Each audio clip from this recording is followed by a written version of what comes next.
Ed, do you need a pillow? That'll be all right. If you want one, get one. Because I know you like pillows. Who doesn't love pillows? Okay, we're here. All right, here we go.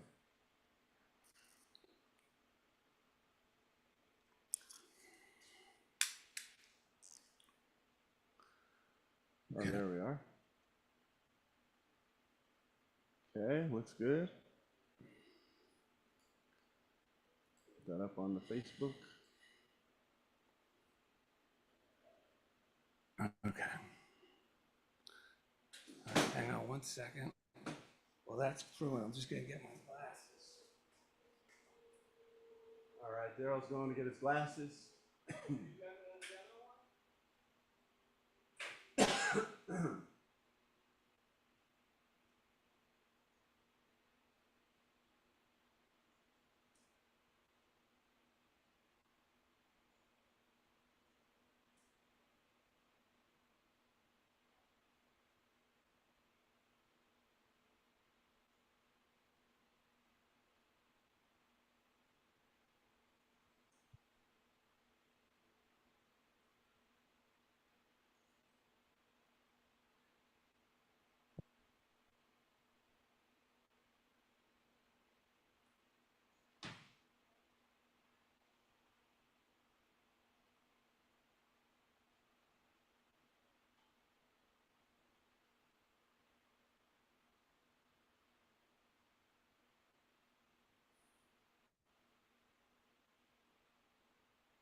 Okay.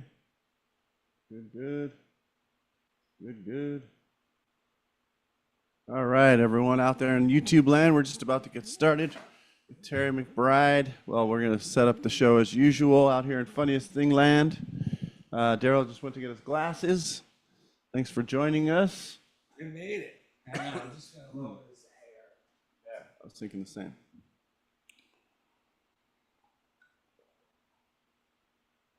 All right. We made it, folks. Mark Livingston's they coming from Unity Village tuning in. That's fantastic. Hello, Mark. Okay, so good. He knew to do He's the out. muting. Good. Okay. Yeah, the man. He's a professional. Well, all right, let's get started, shall we? Are you ready to start the show? We're doing it with God. We're having fun. Create more, worry less. Have fun with everything. We're out of the scheming and in the believing. Into the dreaming. Are you ready? Yes. Let's get it.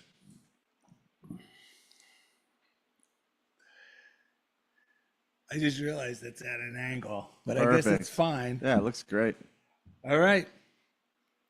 Welcome to The Funniest Thing. Oh, yeah. Where each week we share stories about how stepping out boldly always leads to better than expected outcomes. You are correct, sir. I'm Darrell. I'm Ed. And we're broadcasting live back in middle school studios in beautiful downtown Culver City, the heart of Screenland. That's right. This is a real live art studio where Darrell creates amazing art like the stuff you see behind us here. And feels great. Gidget's nearby, our station manager. Yeah, she's going to come up on halftime. Is she an Australian stubby tail?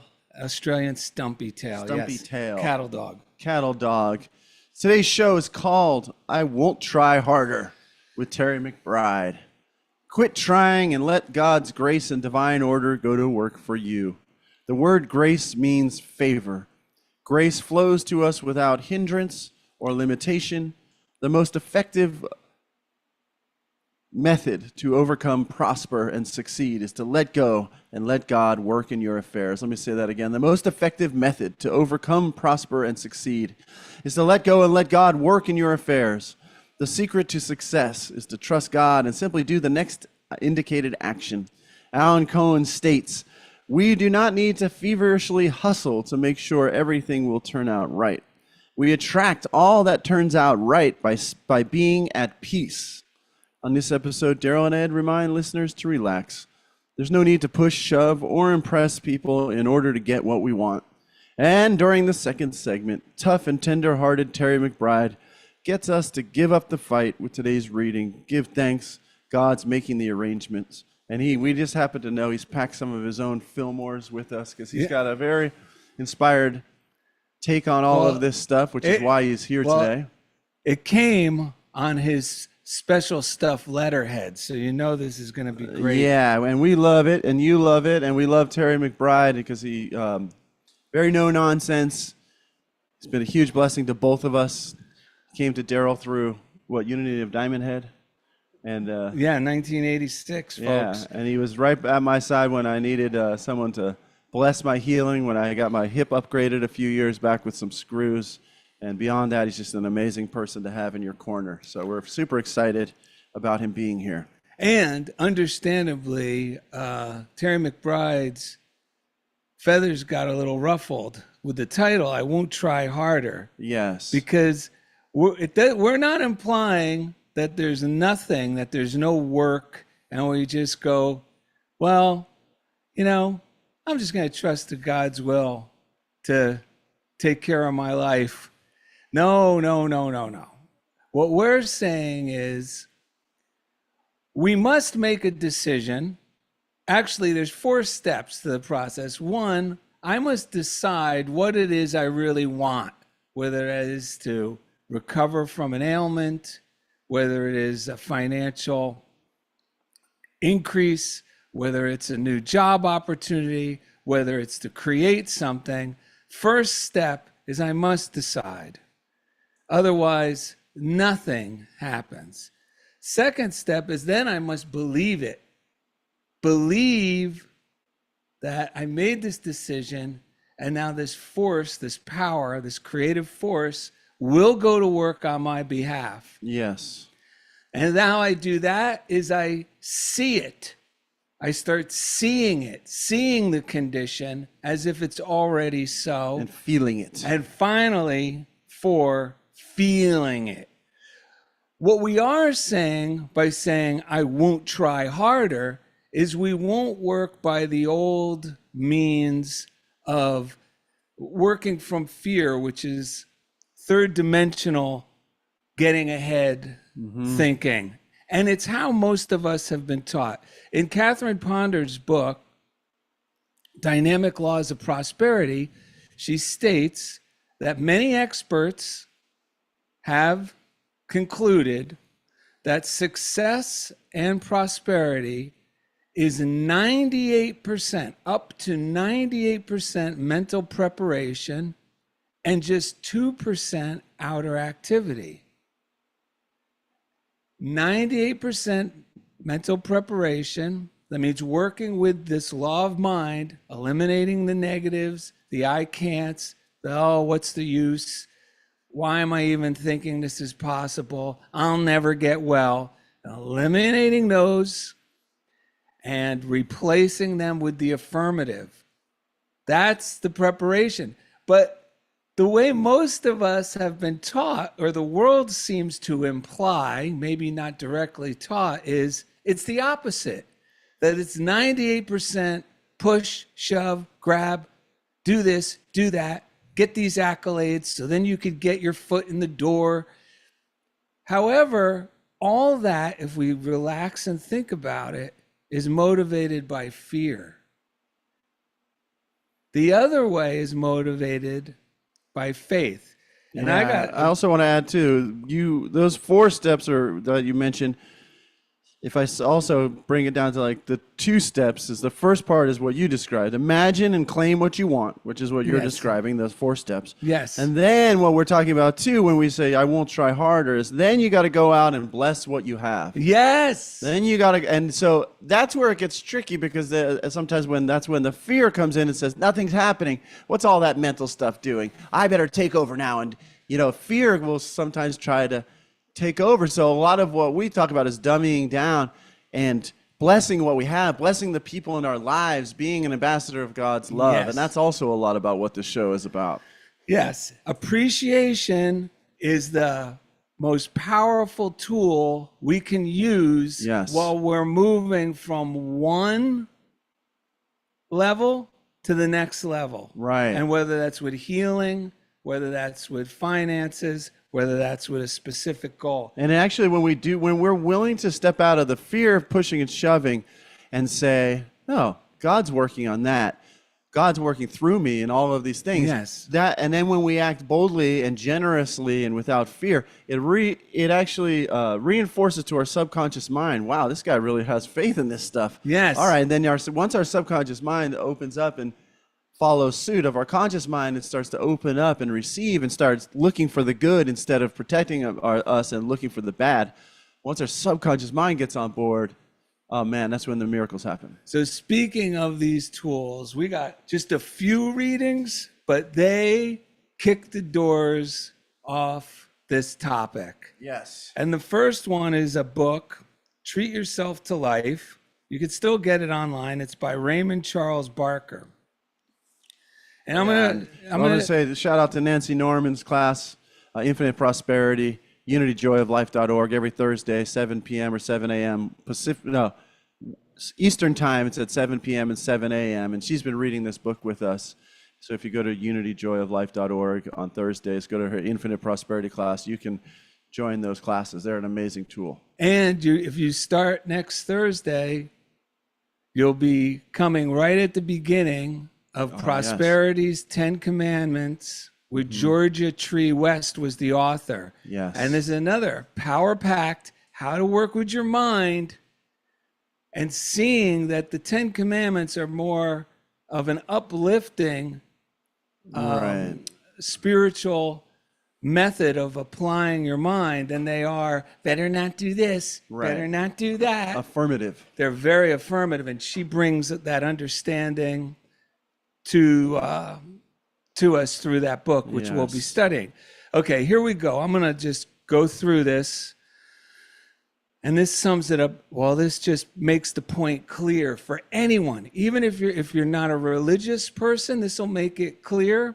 If you're a super metaphysical spiritual person, this will reinforce it. But whoever you are, where you are, I think this makes this topic perfectly clear.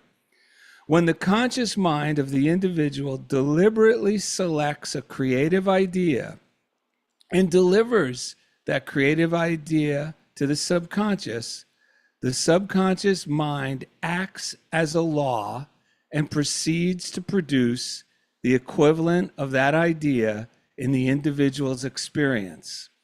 Past generations called this prayer. I call it treatment. Either word is good.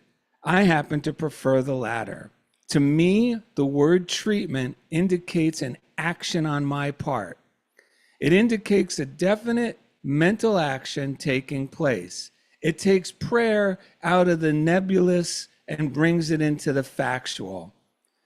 The omnipresent God, which is the creative power of the universe, works in your world automatically.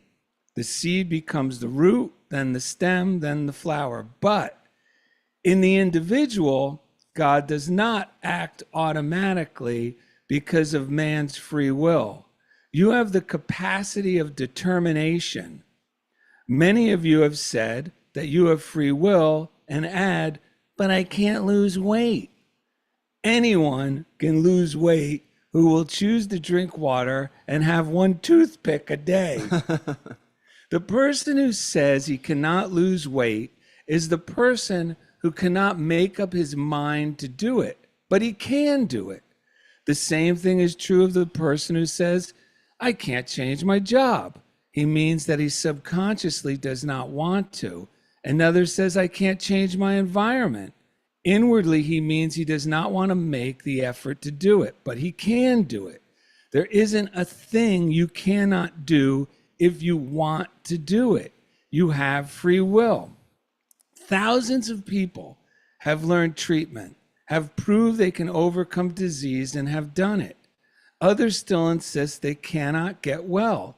It depends entirely on the individual. You are the only thinker in your mind. And that's what we're talking about, the work. We're talking about mental work here.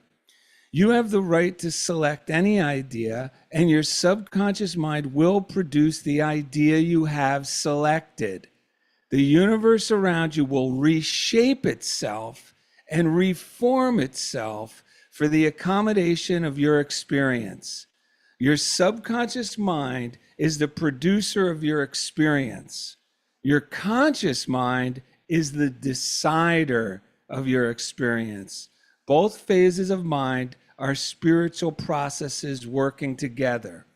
Life says you can become what you choose, but only when you choose it and are willing to go through the necessary mental changes to be it. That you can do, and I have faith you're going to do it. Wow. That's great. I love that part about the conscious mind being the decider. Your Yes. subconscious mind is the producer. Yes. And because if we don't have these tools, it can get, this is what I'm going through. Like my subconscious mind, a long time ago, I made these decisions about what I could and couldn't have. And they were based on a lot of fears, other people's fears, and modeling of people around me. So now that I've been wanting to move on and do new things with myself, I'm realizing that this whole idea has gotten mixed up and reversed, because what I was doing was letting my subconscious mind be the decider as well as the producer, and I didn't realize that I can decide for myself new things. And so that for me, it's a learning. And it's for anyone who's going into a new area where you've been feeling lack in the past and your subconscious mind is believing in lack and is producing lack or illness, I have this grand opportunity. And it can be scary sometimes because we're facing these old subconscious fears, and the subconscious mind is like trying to convince me, no, Ed, we got this. This is the way we do it. And these are all the scary reasons why. But my conscious mind, which is the person who's speaking to you right now, is learning to say, but I'm the decider. Yes. And none of that is true for me anymore. It's all based on lies. It's all based on misunderstandings from the past. And I'm making a new decision. And it takes some time to work with my subconscious mind. It'll keep coming back with the old ideas. And Terry has a whole amazing story about that. And that's what I'm going through right now. And today, we have to use certain little tricks almost. Yeah. Because today I was like, this feels so deep and scary because the good is so deep and prosperous that I'm moving into new good. Like it's equally deep and it's going to be amazing. So we have to keep kind of using tricks and friends and encouragement to keep moving. Even when our subconscious mind starts to seem to get louder, we have to find ways to keep moving and keep remembering we decide where we're going. Well, I'm going to just add one more thing and say something amazing, but because you're probably going, well, wait, what does this mean? Well, it's easier than you think. And he makes it clear here with this example. Suppose you're a chronic worrier or I call it pre-worry. Yes. Like I'll worry before the circumstances that I'm about to walk into. And that's when we talked on the show, what role, the role, I think it was last week's, the role of a lifetime. Yes. We're always rehearsing in our mind. Yes. But that rehearsing is a treatment, folks. What role am I rehearsing for? Am I rehearsing for the part of the worrier? Right. Because the fearful guy in this episode of my day coming up? Well, if I catch myself, I can change that. I'm allowed to rewrite the script. Mm-hmm. So here he says, suppose you are a chronic worrier. Worry is attention on a negative idea backed up with an emotional response. Every time you worry, you are giving yourself an unconscious negative treatment. The law of mind does not know if you are treating consciously or unconsciously. It can only do what it is told to do. But here's the great news. Every instant that you watch your thought, deny the negative out of your mind, and think the positive, you have permanently improved your consciousness and therefore starting to shift your reality. Right. I still have to do this all the time, but I can't go, oh, am I ever going to get better? Well, first of all, if I have to do it all the time, it means I'm constantly moving to higher levels, newer experiences. That's the good news, number one. Number two, we're all doing it all the time. So why not join the people who are doing it? And I like one of our listeners described it perfectly. There's work we have to do, but it's pleasant work, because you know what? It feels good when I catch myself Yes. and change and deny the worry and shift to the affirmative. You know, humility, and then know when I shift to the affirmative, knowing that this is shifting my reality, and then knowing I am carving a new neural pathway. I am working with my mind. I am healing everything in my affairs by making this one tiny little adjustment. It's not just dealing with that incident. It affects my health and well-being, my finances, everything. Yes. And I forgot the other train of thought that I had you going get with off- that, left the station. So But what's cool is that I thought about something that I haven't thought about, which is the whole idea when I'm taking on a new role, right? Like yes. the guy who's been playing the beggar, you're used to playing the beggar. You got friends who know you as a beggar. When you come to the theater, they have your dirty robes ready for you. You come in. Yes, you got typecast. Yeah, because our subconscious mind is a servant, and it is a faithful servant. Yes. So if we told it in the past, we're the beggar. When we get to the theater, here's your begging robes. Here's your bucket. Like, you go to this place on the stage. Now we're coming in and going, wait a minute, I'm the leading role now. And they're at first it's like, no, you're the beggar. No, Here. it says right here. Yeah, and it we have says to you've say, always been the beggar. and that's where we have to say, no. I decide, and I've decided that I'm the leading role. And what's amazing is if we stick with it, our subconscious mind will accept it, even in ways we didn't think of. Yeah, and that's why we love Terry McBride. Yes. Because he has a physical, we're talking his body Yeah. went through dramatic healing transformations that all the experts are saying, no. But remember what I read in the beginning. I am the only thinker in my mind. Yes. I am the only thinker in my mind. It doesn't matter if the world says, oh, you come from this neighborhood, you're never going to make it in this, or you didn't have parents in that industry, so don't even bother, or you got to know somebody. No, we are the only thinker. It doesn't matter what the world says, what anybody says, what the experts say. It's what we think. And like Ed just shared and made a great analogy, it's what I'm telling all the stagehands what my new role is. And they may not believe it at first, but I go, no, look, I did. I'm now the leading character in this. I'm not the beggar. I'm the generous philanthropist in this piece. Oh, really? Yeah. Okay. Yes. And they start to work with me on stage to make now that is my reality. And then we realize, oh my God, I've been powerful all along. I thought it was the outside world defining who I am, but it was me. Yes. And Wallace Wattles in The Science of Getting Rich, he talks about some things, because what we're saying is we got to do the mental work, but then we got to go out and be a loving, trusting, loving, kind person, because the fear will tell us you got to do more, and we got to be like, no, I got to slow down and take inspired steps. And he says, do not cast about seeking some new thing or some strange or unusual, remarkable action to perform as a first step to your goal, to getting rich. Remember, you imagine and you do your mental work, but then you go out and you bless what's right in front of you to do. And he says, do not feel discouraged or sit down and lament because you're in the wrong place. No one was ever so misplaced that he could not find the right place, and no person was ever so involved in the wrong business that he could not get into the right vision, into the right business.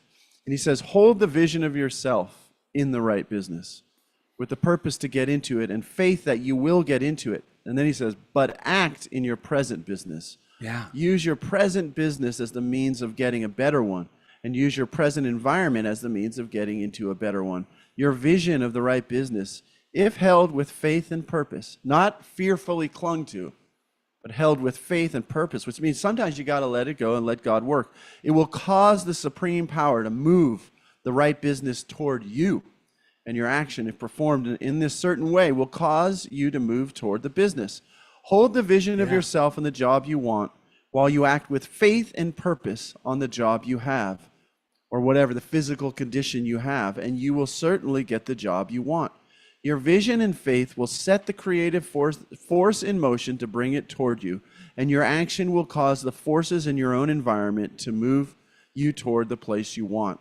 And if we don't act out of faith and we let that fear take over, it's really a cry for help.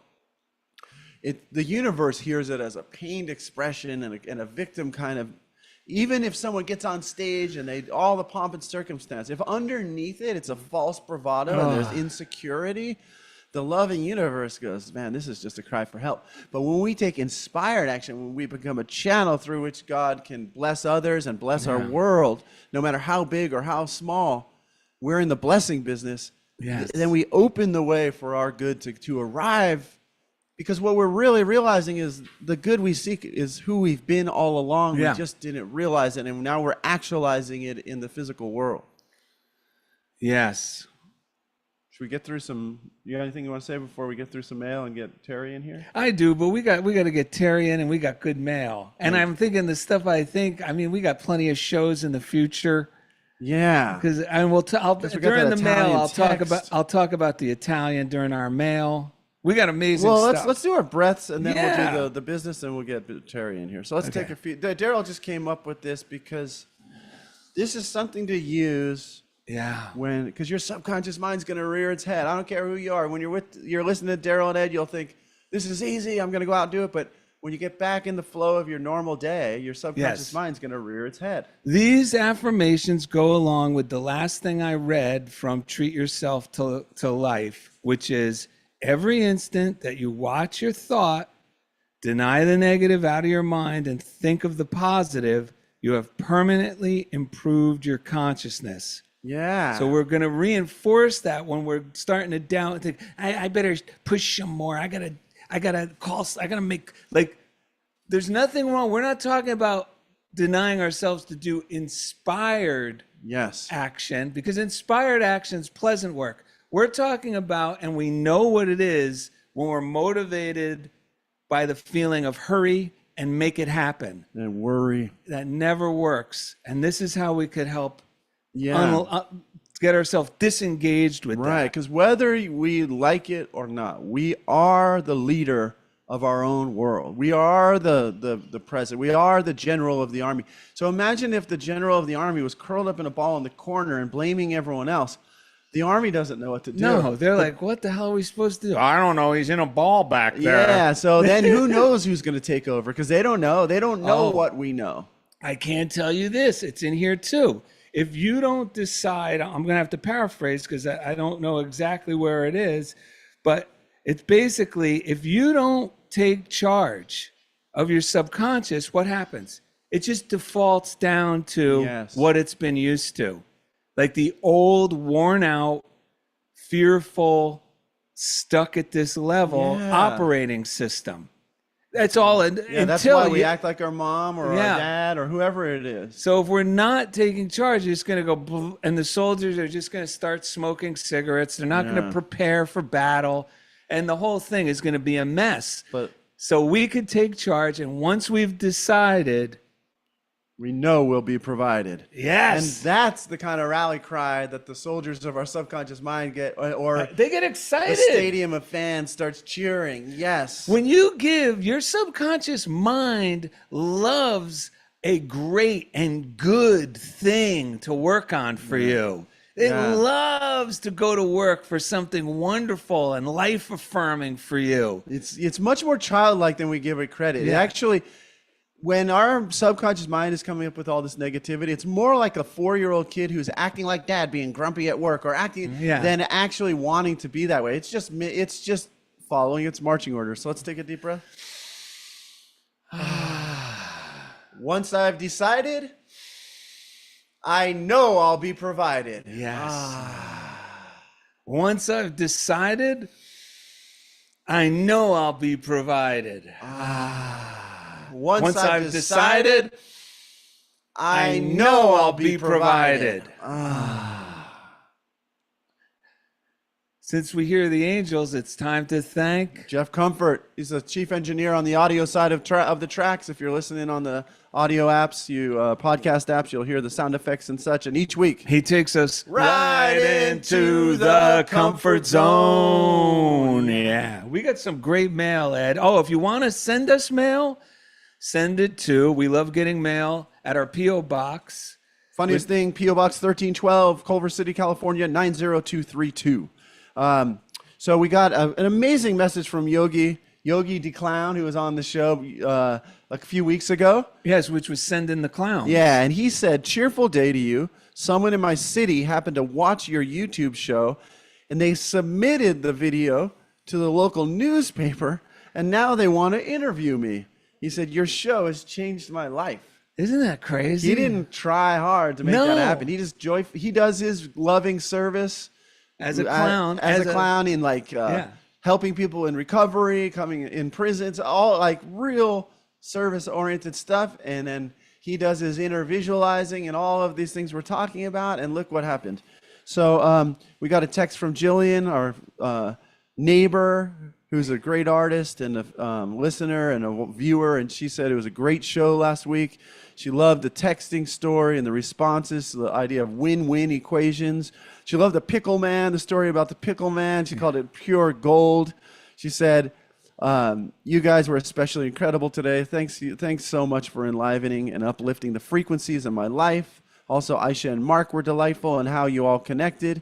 Please have them on again. Ed's story of the overscheduled Friday, that when he shifted his mindset, it all got balanced. Incredible. Which one are you pointing out? And your No Business Like Show Business Oh, yeah, we had song. a great song, No Business Like Show Business. Oh, and the story about Gidget, how she ended up here. Yeah, and dude, even just before the show, Darrell got couple orders for books and texts. But it makes no sense. And there was one thing that someone ordered, which was your Italian postcard. Well, yesterday I got an order for a book. So I wanted to get it out, but it was late yesterday. And today's Saturday. The post office closes at 5. And I was like, there's no way after the show I'll get it done. So before the show, I wrapped it up, got it ready, sat down, getting ready to leave, get it email, and it was in order, and I go, what's this? It was order for 8 of these Italian postcards. I created Italian American postcards years ago, and I'm like, holy cow, how could this be? Because this is no longer on my website. That's where this is crazy. So I put together the order, and when I let her know I was going to ship it, and I was able to do it before the show with that other order. Incredible. So I said, by the way, how did you find this link? Because it's not active on my website anymore. Yep. Like there's no way to get to it. And this is what she wrote. She said, ciao, Darrell. I was sitting on the beach catching up on reading, which in this case was a set of very old Ambassador magazines published by the National Italian American Foundation, and that had been sitting on my coffee table for 5 to 8 years. In the summer 2019 issue, I saw these cards in the pages of the NIAF Bottega and followed the URL to see if they might still be available. While the Joy on a Vespa is no longer there, the others were so terrific that I had to buy a set. The others were so terrific that I had to buy a set. Bravo. Mia piacciono molto. Thank you for your beautiful work, which inspired pride in your Italian compadre. Salute, Cindy. Salute. Hey! Cindy. And guess what, folks? I got to write her back and go, well, that link's not there, but I do have those Joy riding the lady riding the Vespa. So she's getting 4 of those shipped to her as well. This is it. How does this happen? Because this week I had to work with my consciousness about finances. Yes. And, because the money going out wasn't equaling the money coming in. Right. And I was starting to go, oh, no. And then I got a thing from my insurance saying, we're going to have to bring up your insurance for the homeowners and stuff. So I go, oh, no. Right. And I deny. Nope. It means I'm in for a windfall. Yeah. It means things are coming together. And when these things came in, instead of going, oh, it's only a book sale. No, a book sale is as much as $1 million if you appreciate it. Yes. It's signs of land. It means the channel is opening. That's the lesson of Jesus, magnifying and multiplying the fish Yeah. and the loaves. You got to bless your good. Also, speaking of windfall, thank you to the Patreon folks. Patreon.com/funniest thing is where you can support the show for as little as $5 a month, or even less if you want. But it's really easy to sign up. We do a Tuesday 4 p.m. Prosperity Zoom, which has been amazing because we need as many tune-ups per week as we can get. So thank you for everyone who's participating there. Coming up next, tough and tender-hearted Terry McBride. What an amazing spiritual teacher. He gets us to give up the fight on the outer plane, right? With today's reading, give thanks, God's making the arrangements, which we may end up reading ourselves. But he's got his own great stuff to share. Oh, Darrell's got we got to let it be known. Darrell does have a journaling, create your best life through journaling, via journaling. It is starting next Wednesday, August 14th, every Wednesday, four Wednesdays on Zoom, 4 p.m. Pacific, 7 p.m. Eastern. You can figure out the rest. But if you go to darrellanded.com, or you can go to thiswillmakeyouhappy.com, and you can sign up, and everyone's loving it. Yes, and we're going to be implementing these tools and the other crazy tools, mental tools I learned while I was in the military. There's work to be done, but it's not the kind that we were often taught. It's pleasant work. It's pleasant work. So thank you we're going to bring in Terry McBride after the break. Thank you for listening to Funniest Thing with Darrell and Ed, live from Middle School Studios in downtown Culver City, the heart of Screenland. Great. Okay, step one, Pete? let Terry know he can come back. All right, Terry, you can come back. Hey, everyone out in YouTube land, thanks for paying attention. We'll be back with Terry in just a minute after a small tinkle break. We're going to tinkle and bring in the man, the myth, the legend, Terry McBride. If you guys want to find Terry McBride, go to terrymcbride.net. By the way, it'll be in the link to it'll be in the description for the episode. It'll be in the YouTube link as well. We'll be there later. All right. How you feeling, Terry? We're ready to rock? I am. Good. Yeah, the YouTube folks get to hang out with us on the break, which is fun. Oh, so they're still on? Yeah, the audio gets edited and everything, but for the YouTube, since it's live, we just keep rolling. And yeah. So Well, actually, let me do great that. work. What did you say?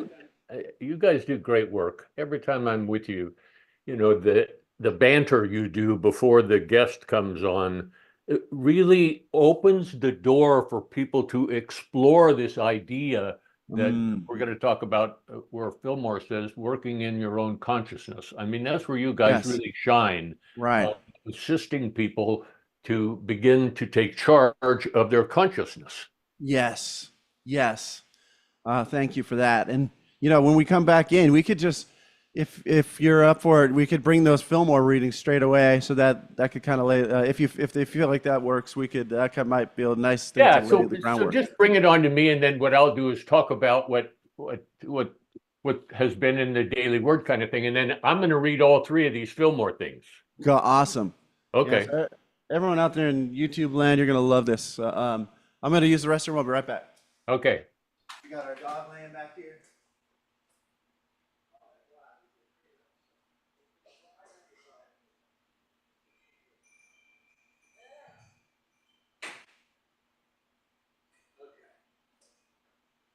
All right. Terry, we're very excited. Me too.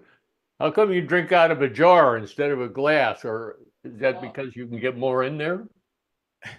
My wife all of a sudden got an affinity for mason jars. Okay. And she couldn't stop buying them. So rather than get upset, I use them every opportunity I can get. That's a smart man. Smart man. Yep. It definitely, yeah. I mean, it's only because of, you start applying these tools all the time, your mind then starts seeing ways to adjust in ways that are more harmonizing. Right. So everybody wins. Yeah. Instead of us against them stuff. Yeah. Are All you? right. Yeah. So, all right. Just a second here. Yeah, I'm so excited. 8 people watching on YouTube. We love you guys. Oh, Lois Conklin said, got in a bit late. I sent a postcard Monday. Oh, just at the very beginning, I want to share this postcard that our friend Lois Conklin made as well, Terry. So let's get ready to get started, shall we? Yeah. You want to bring us in? I'll bring us in. All right. Welcome back to the second segment of Funniest Thing. I won't try harder with our guest, Terry McBride. Ed's got one Yes. piece of mail he's been saving. Yes, and just so you know, if you haven't been watching on YouTube yet, on Saturdays 1 p.m. Pacific, 4 p.m. Eastern, you can figure out the rest of the times. You can watch us live recording the episodes. And Lois Conklin, thankfully, just messaged saying, looking forward to the second half. Blessings to you all. Got in a bit late. I sent a postcard Monday by mail, but guess you didn't get it. Surprise, surprise, we did get it. And if you hadn't messaged us, I would have forgotten. So if you look on the YouTube, you can see the postcard that's handmade. Lois is an amazing musician and artist, among other things. And she says, a postcard for you. Today, you could be standing next to someone who is trying their best not to fall apart. So whatever you do today, do it with kindness in your heart. And she says, enjoy the postcard from Lois Conklin. Time to sing and dance, I believe it says. Time to sing and dance. Yes, blessings to you all. You know we Like agree you with live that. in France. That's right. All right, so with no further ado, we want to welcome a dear friend of ours, fellow truth student, amazing truth teacher. He has been an incredible presence in both of our lives in different times and in different ways, and we've talked about a lot about him on the past shows, but we want to welcome the amazing spiritual teacher. He's been doing this a long time. And by that, I mean, he's been in it before it was cool. He lives to share the truth. He doesn't water it down. He has had to stand in the face of beliefs within the unity movement, beliefs like limiting beliefs that have popped up even within the stuff we're teaching. So that's why we love bringing him in, because we are like him. We want to practice it. We want to use it in a way that works. We don't want to just hear something that's lulling us into a false sense of security. So we want to welcome Terry McBride. How are you, buddy? Good. It's good to be with you guys again. And as I was, mentioning to you while the bathroom break, you guys do such an incredible job in your dialogue before you get the guest speaker on about changing your consciousness. That the bottom line of this game is consciousness creates reality. So I want to acknowledge you about that. Me, I take it the next step. I've been coaching people for 50 years now. I'm 80 years old now, so.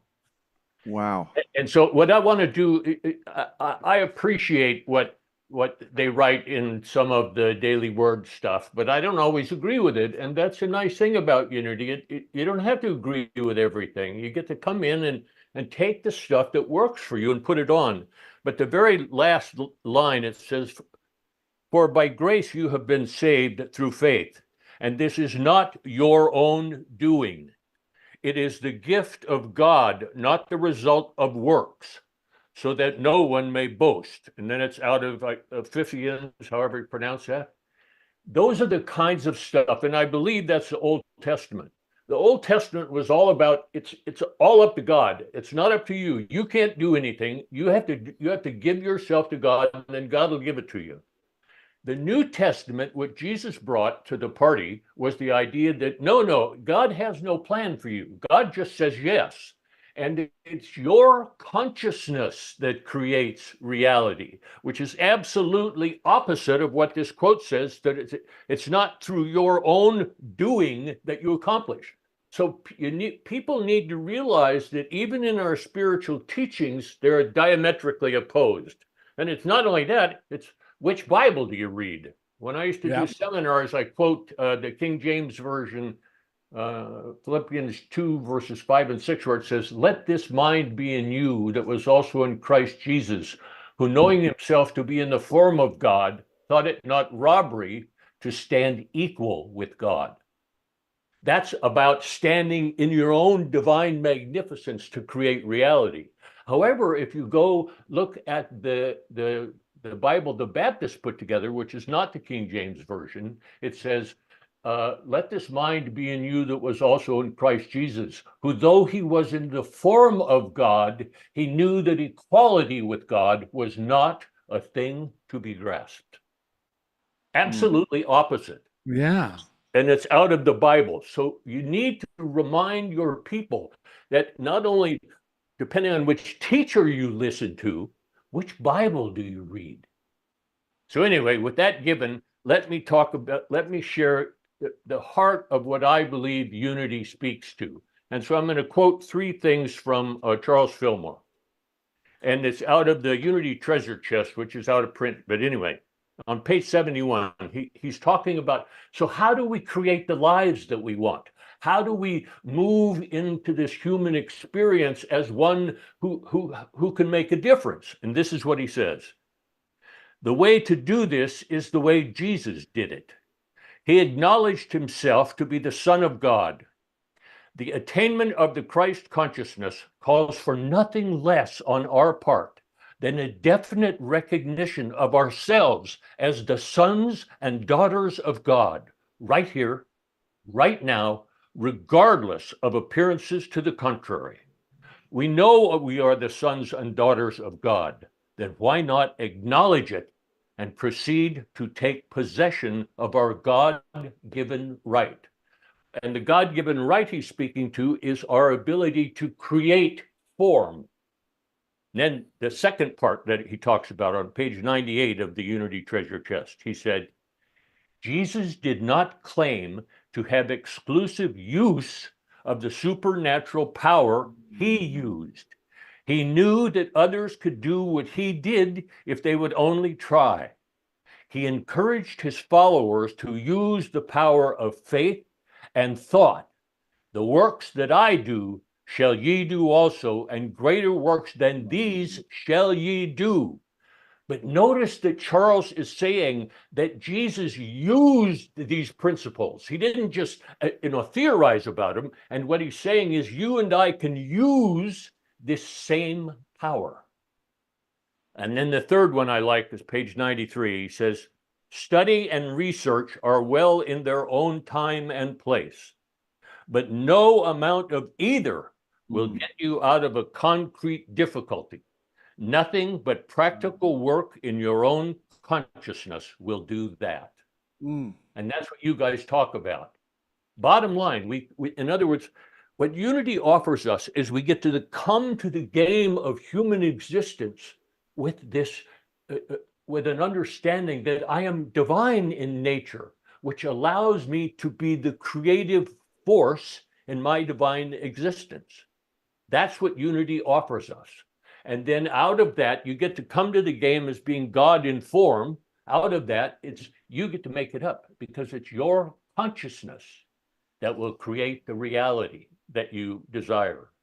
So that's the bottom line. Wow. The next thing is, okay. Yeah, go ahead. So how do we create consciousness? Because it's more than holding your palms up so you can be receptive. Because even when you talk like that, to hold your palms up so you can be receptive, what you're saying is the power you're looking for is outside of you.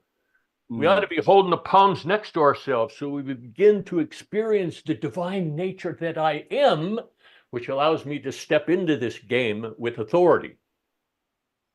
So the way to create consciousness isn't just about holding your palms up or having the right thoughts, because most of the people who are listening to your show or watching it have a belief that action speaks louder than words. Yes. And so what happens is when we downplay action in metaphysics, when we say that thing down at the bottom where it says, it's not your own doing, your actions don't do it, what you step away from is the belief that most people are starting with, that action speaks louder than words. So instead of seeing this conflict between the right wrong between doing our mental work versus doing actions, instead of having a right wrong thing, what if we combine them? What if we begin to teach people that as you begin to mold your consciousness, you may find that internally you have a belief about what you need to do.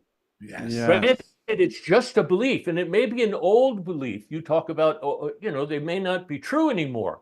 But if we're not doing what we think we need to do, we put a hand up and go, oh, I can't have this yet because I'm not doing what I need to do. So the game becomes one in metaphysics, is the dance of creating my consciousness through affirmations, visualizations, thanksgiving, those kinds of things, and doing the appropriate action that is going to support me in having what I declare over here. Yes. Now, an example. 2 years ago, I woke up one day and my back was going crazy. I had all those surgeries, got a lot of scars and stuff. So and after a couple of weeks, I wasn't getting any better. So I went to the doctor and he said, you have osteoarthritis. And because of all your scars, it's going to get worse. It's never going to get better. And so you're stuck with this. So I went home, got on the internet. What can somebody do that has this kind of pain, that has this kind of stuff? So there was all kinds of stretching exercises, strength exercises to strengthen the muscles around so I started doing these things, and it took over a year before I figured out which stretches work and which strength exercises work. But make no mistake, my focus in that year was what actions can I do to support me in I'm creating the health I want. Yes. Yes. So that's one of the things that I teach people when I coach them, is certainly the first part of who do you think you are? Because that's going to be the basis of whether you can create reality or not. Yes. And we have to fight that, because we talk about, on your show about you're divine in nature, you're a unique expression of God. And then our people go outside and they talk about with their friends, I'm the adult child of an alcoholic parent. I'm the product of a dysfunctional family. My small self and saboteur are always trying to lead me astray. And my ego is always trying to separate me from God. You believe that kind of stuff. And there's no way that you can own the idea that I'm the living Christ. I'm the living expression of Spirit Almighty. So that's the game of integrating our thoughts and our actions so that we begin to move and create in the direction that we want to move and create. At least that's how I see it. Yeah, we get that. That's beautiful. I mean, we can't downplay actions. Look at the workshop you're going to do. What are you going to do? You're going to teach people how to journal. That's an action. And and you have done that before. You've talked about journaling before. Oh, I do it. I still do it all the time. And here's the thing. I can't believe you brought it up. This is the primary, I was taught this stuff. I don't know. I don't think I've shared it with you, Terry, but when I was in the military in my first year, I got sent to a training center. It was 30 days, you're in this place for a month, and 24/7, we were learning we were learning the reality that faith and love is more reliable and effective than force. I know it sounds weird. This was the early 80s, and I was so fortunate to get thrown into this. And it was mostly all the misfit toys in the military, broken soldiers, and they weren't diagnosed. They didn't say, oh, you got this, you got this. There was no labels. We were all thrown in, men and women, and it was all, we're going to treat you with metaphysical teachings. And one of the things was, okay, like we're talking about as we went through the process, well, who do you think you are? And we did exactly what you were saying, because we all had our stories. Well, my dad died. And but we thought that's how you heal. Like that's the way regular methods, clinical methods, create this idea that the more I talk about it and the more I attach myself to it, well, then that figures this is why I am. But unfortunately, there's no transformation.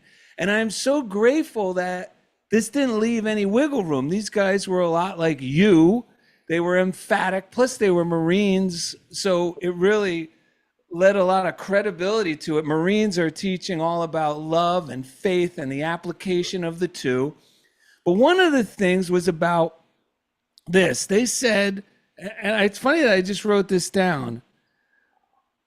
You got to know what it is you really want. First, who the beep do you think you are? Which is what you say. Who do you think you are?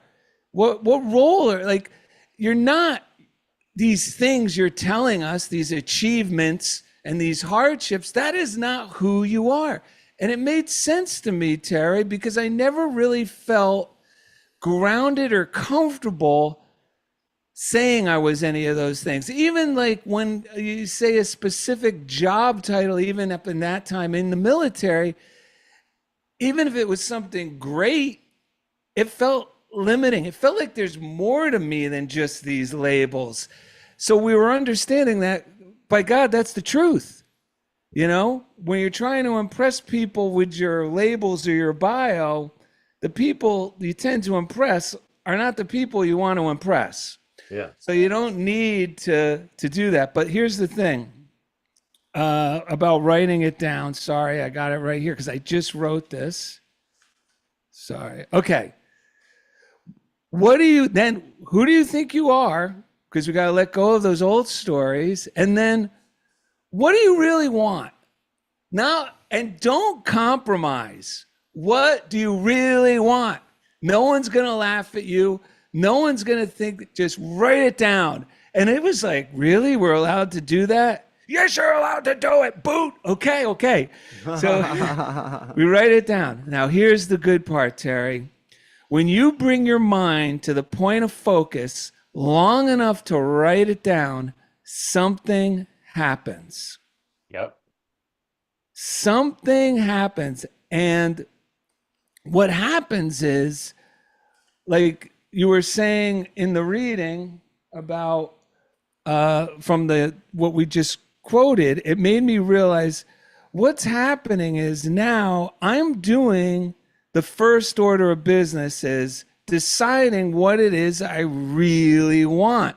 And it could be like in your case, when you were basically told you're never going to walk again, you have something that can never be transformed. Why don't you just learn to accept it? Am I going to go with that? Or am I going to decide what I really want?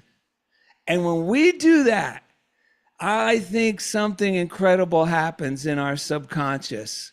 And that is the point where now I got it down. I can get that feeling. I could feel it in that moment. But now it's the pleasant work portion, like you share in your story. And even in this recent thing you went through. Well, now I got to continue cooperating with that. And that's, yeah. When you talk about what do you really want, understand that people may have, I can't have this way out here, but maybe I could get this one. Yes. So when I was sick and had a colostomy and without this infection, I didn't start with, I'm going to be perfectly healthy. I started with, well, maybe I can heal my colostomy. Maybe I can heal my colon and have them reverse the colostomy. When that happened, that gave me feedback that said, oh my gosh, look how powerful you are. Or look at what it really was look at the difference you made, Terry. Right. So to let people understand that this, yes. What's next for you? What's next for yes. you? What is that thing next to you that's on this journey for you? And then use the tools on that. Yes. yes. And understand also, notice it was your action, yeah. your journaling that led you to these wonderful mental ahas.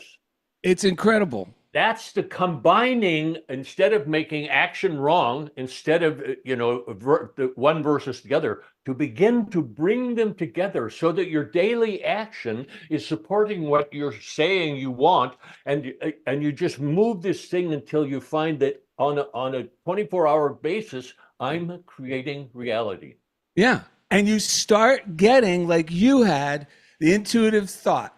That the inspired, intuitive thought that motivated you to, I'm going to look on the internet and see what can be done. Like, that's the little pleasant work. And then from there, oh, I could do this stretch. I'm gonna. Yeah. It's like you get these when you make the conscious decision, you're gonna get inspired guidance, Exactly. and then it's up to me to just step out and follow that inspired guidance. That's what that synchronicity is about. Yes. You know, and people talk about it's synchronicity, but what you need to understand is I created the synchronicity by what I did in my mind before it happened. Yes. This is that dance about, so when synchronicity happens, instead of thank you, God, we thank ourselves. Snoop Dogg was real big in the Olympics. He did an interview a couple of months ago that I saw about him being so successful. And the guy interviewing said, so do you give thanks to God that you're this successful? And he looked at him, he says, no, I want to thank me for believing in me rather than believe in what everybody else said. I want to thank me for doing all the hard work I had to do over the years to get me to this place. I mean, I'm sure that people went, oh, what an egotistical, but this is what it's talking about. Whether I was the one that created health out of disease, the universal spirit that I call God just said, Terry, I adore you just the way that you are. You pick the game and I will play with you there. Yes. You know what? And here's the thing. It is not sacrilegious what he said, because the name of God is I am. Everything that follows I am, I'm creating. Everything that follows when I say I am follows me. And Reverend Ike said it best: when you are honoring yourself, you're honoring God. Absolutely. When you're thanking yourself, you're thanking God, because it's God in you. There's no two separate things. How about God? How about God as you? Yes, it's God as me. I just read this. A unity minister from Australia said, he phrases the I am as I am that I really am. I am that I really am, meaning I am is the real me. Yes. That's the real me. You're right. Wasn't when Moses was on the mountain and they asked God, "What's your name?" Didn't he say, "I am that I am"? Yeah. Yeah. I mean, yeah. Anyway, and the Fillmores learned from Emma Curtis Hopkins, in which I've been reading her book lately. Do you remember what it's called? Scientific Christian mental practices. Christian mental practices. Christian mental practices, and you start reading this, and you see where so many people originated and where they got their source, teachings from. And she got it obviously somewhere else, but she says, like, the importance of denial. She says there is no matter. There is no matter. It's all spirit, and all that God is, I am. Everything that God is, I am. And she says your only real power is your understanding of God. Whatever understanding I have, that's how much power I have. I've been loving reading her work, because it is, when we do these shifts, it's so much more profound to start with. I am already that. I already am that. Let's go out and be that, and and the doors open, and they go, oh, now instead of going, oh, poor beggar, they go, Mr. Biagioni, great to see you, Ed. Right this way, sir. It's like that's the universe exactly responds in kind to the whatever I'm writing after I am. And sometimes it's not just at a different, like, it might be in one day. One moment I'm like, I'm all that I am. I'm rich already. And in that same day, there might be another time where I'm like, I think I can believe bigger than this. Depends on where we are in our process and how we're vibrating in that moment. But the key is to keep inching the goal line, closer to the goal line in whatever way feels right. Because Emma Curtis Hopkins says if we don't do that inner denial and inner clear out in some way, we might be saying, I am rich.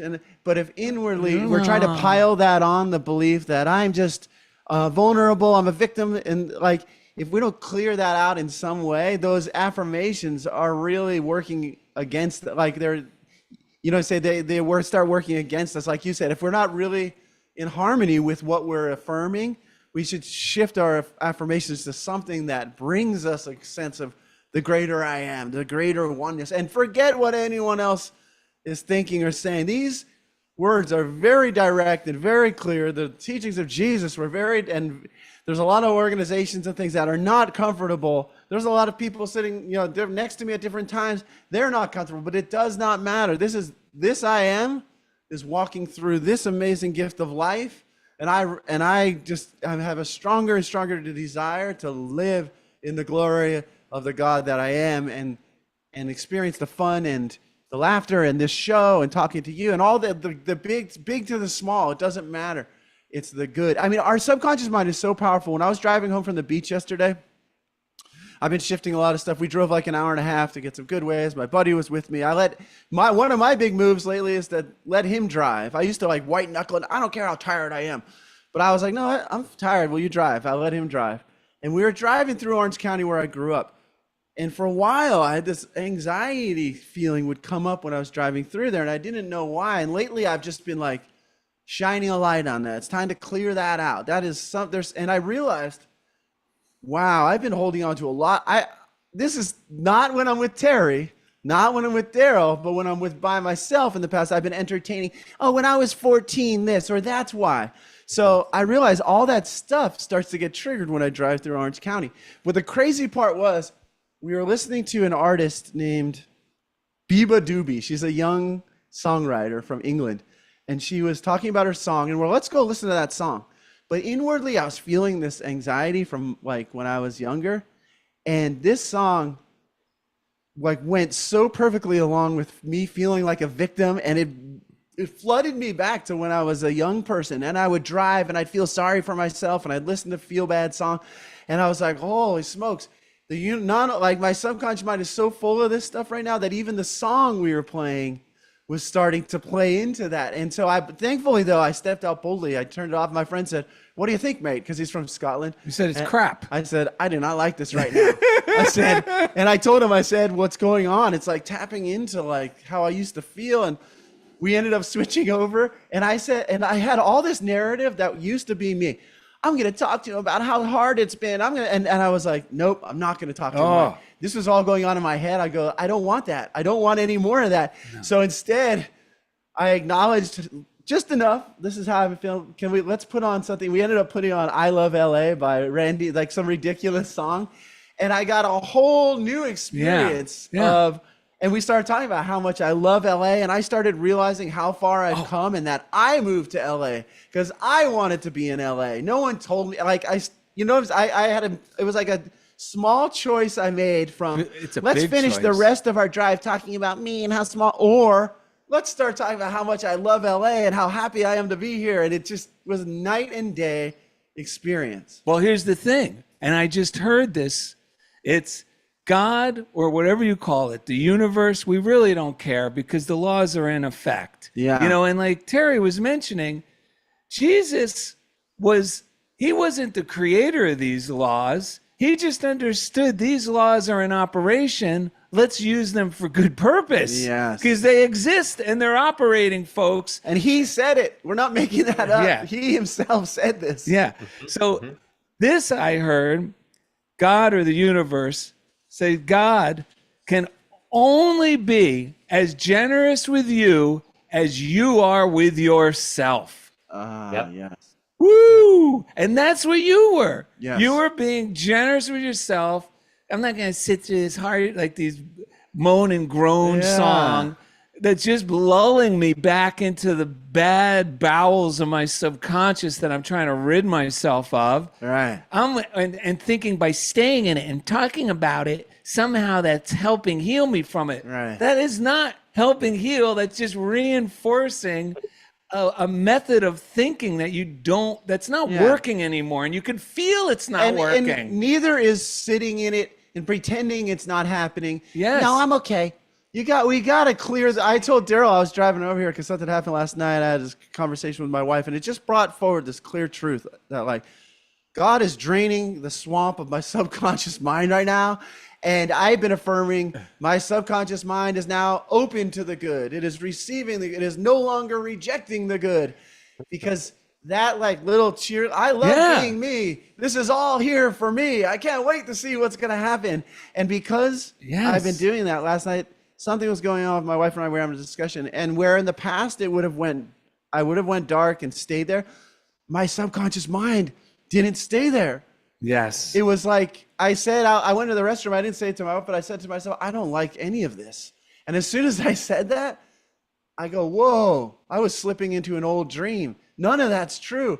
And so these affirmations, like, and I was thinking about you, Terry, because I've been working on that. Like, I just got to keep nudging my subconscious mind.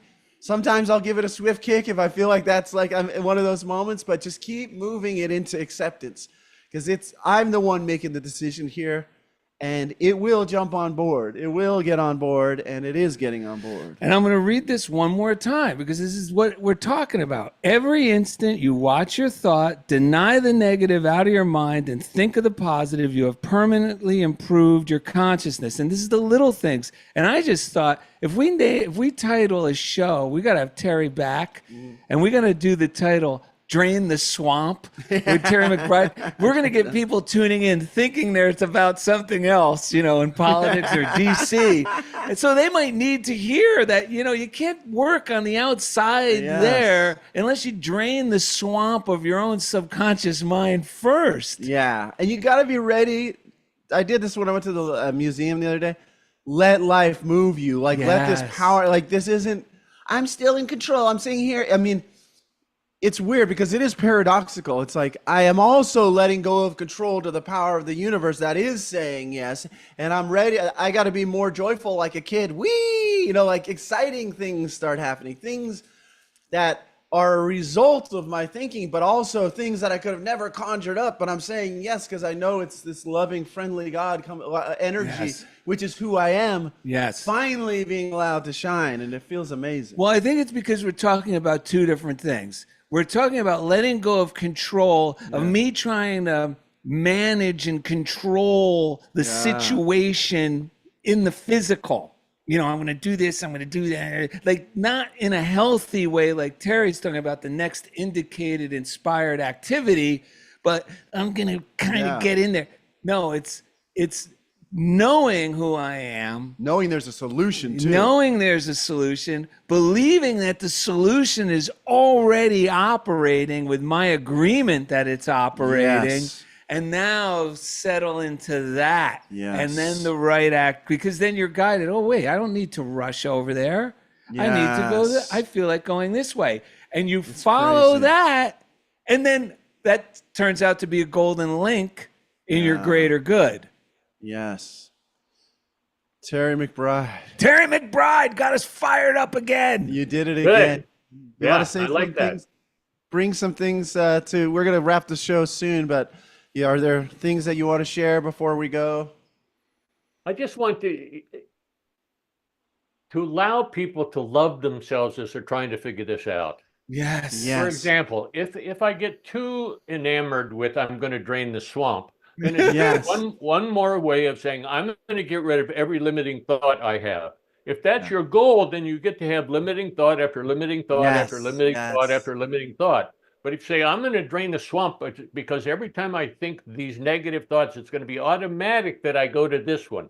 And then what you do is you spend your time thinking about this one. It's like when the negatives came up in Orange County and the song came on, you changed the input, you changed the music. In other words, you moved to a different, so it wasn't like, oh, I'm going to go feel this. That's what you just said. I'm going to feel this over, and then I'm going to feel what else I need to feel. I'm going to feel, just when you have a negative thought, which all of us, Jesus had bad days. Oh, yeah.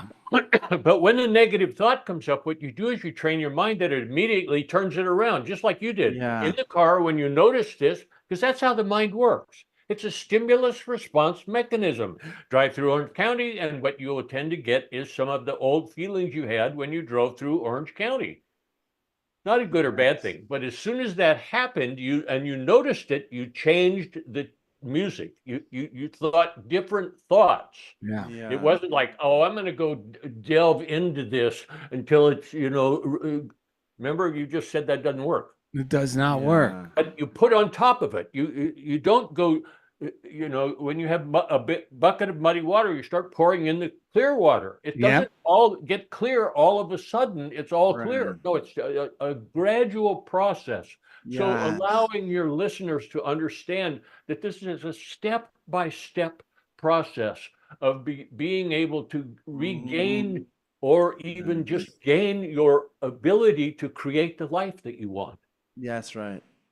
And That's in the right. beginnings, is when it may be just keep the negatives within tolerable limits for a week or two until you can regain your footing. And then you may need to do this, you may need to do this, but you have the ability within yourself, because of who you are, to step by step create a stairway where you're going to be able to create what you want. And one of the ways to do that is you write it down. That's what journaling is about.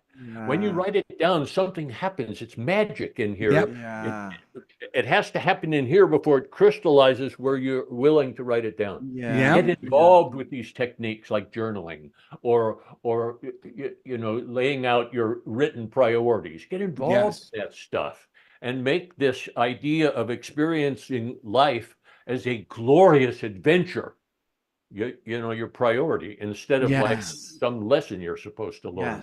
No, I want a glorious adventure. There you go. I got enough. I had enough lessons.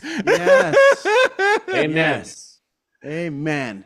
I love it. I love it because I love the thing what you're saying about the swamp, because that was just a thought that occurred to me today. I set my goal to live the glorious life, and this power of God within me is just draining the swamp. But I'm not now in the swamp draining business.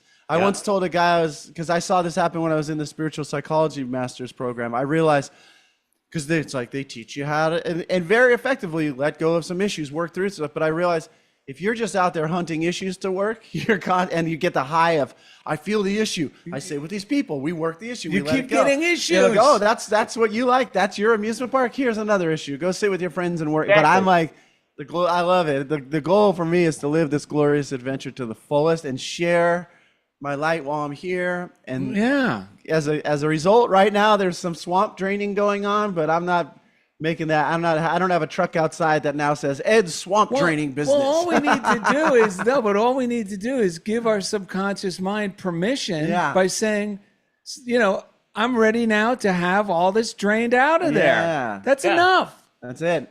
And your subconscious mind goes, oh, really? We can let go of this? Yeah, drain it. Yeah. All right. And celebrate the little glimpses, because the trap could be, I get this amazing glimpse, and then that window closes, and I could go, oh, what did I do wrong? No, the fact that if you're getting glimpses of the, through the fog and seeing the light, celebrate those as much as you can, because it means you're moving and everything's moving in the right direction. You can't lose with the stuff we use. To quote Reverend Ike. Well, you know what? It's working. You forced me to read this because you just set this up. And this is very important to wrap up the show with this. Yeah, we got an important story about Terry McBride afterwards. Oh, I know. And this goes with what Terry said about loving yourself through the process, folks. And it says here, it's on appreciation. Practicing appreciation prepares me to receive more and more divine blessings. Appreciation is a powerful spiritual tool, a way of affirming my prosperity and opening myself to receive even more. Appreciation centers my attention on God and away from what might be lacking materially in my life. As I practice appreciation, my awareness of blessings grows, directing my attention toward all the good things I have. Yeah. And it goes on to say, as we continue with the appreciation process while we're desiring and choosing to move to that next level, whatever it is, well, then there's no way we can lose. That's right. Because then the work becomes pleasant work instead of a fearful push. Yep. Our good friend Deborah said, old stuff has been coming up for me this past week as well. Oh my God, I'm going to drain that swamp. All those things have brought me to my fabulous life now. Trudy Blue says, let it shine. All right, Terry McBride. You guys can hit up terrymcbride.net. Tap into all the things that Terry McBride is doing. Anything else you want to share with the listeners about how to get in touch with you, or anything else before we wrap up? Well, I just would remind them to use the tools. I mean, certainly that your divine expressing uniquely as you, consciousness creates reality. But where the rubber meets the road is whether or not you're using these principles, doing your affirmations, the journaling, you're using these principles. Because when you do that, you begin to experience life as a joyous adventure instead of something, where you have to pay your dues. Oh, I used to think initially, what's the point of religion if it just teaches me how to endure life? I am so grateful that is not what this turned out to be. Mm-hmm. Yep. You ready to tell What's it? Terry's great quote? We didn't come here to endure situations. We came here to transform situations. That's right. You did say that in a Unity talk. That we don't in Unity. We must understand. I'm actually doing a bad impression of you. We must understand that we don't merely apply this stuff and learn this stuff to just simply endure life. No, because we know when we apply this stuff, we transform our lives. Yes. That was a reenactment of Terry McBride at Unity Village about 20 years ago or more. Yeah, more. I think 40 years ago now. And Look at us now, man. It got in my subconscious, and it's in there, and it helps me. I remember watching that while sitting on a recumbent bike at the YMCA when I really needed a boost. Watching that video on YouTube like 15 years ago. Oh, it's so good. Yeah. All right. Well, recently, Terry McBride started taking kung fu classes when he wasn't teaching spiritual principles. Darrell and Ed walked by the dojo one day and asked him why he, a spiritual teacher, was taking kung fu classes. Terry smiled. You know how it is, fellas. Some people are like an old TV. They need to be hit a few times before they get the picture.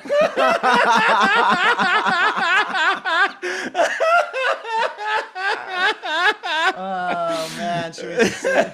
Well, we found the original lyrics by a song by Melissa Manchester that you may be familiar with, but we found these are much more affirmative. Yes. She says, don't try out loud. Just let it slide. Learn how to choose good feelings. Fly high and proud. And if you should fall, remember you already have it all. You already have it all, Oh, folks. yes. Visit DarrellandEd.com to find easy links to everything we do. And thank you for being a part of Funniest Thing. TerryMcBride.net. With Darrell. Don't try out loud. Just let it slide. Learn how to choose good feelings. Fly high and proud. And if you should fall, remember you already have it all. Woo-hoo-hoo-hoo. All right. We did it. It asked us, are we playing music? Set on professional audio in audio settings. That's okay, Zoom. We don't consider that music. Terry, thank you. Thank you so much. You made our weekend. It's good being with you guys again. Thanks. Thanks to everyone out there in YouTube land. And Terry will send you the links when the show's up. We love you. All right. Love you guys.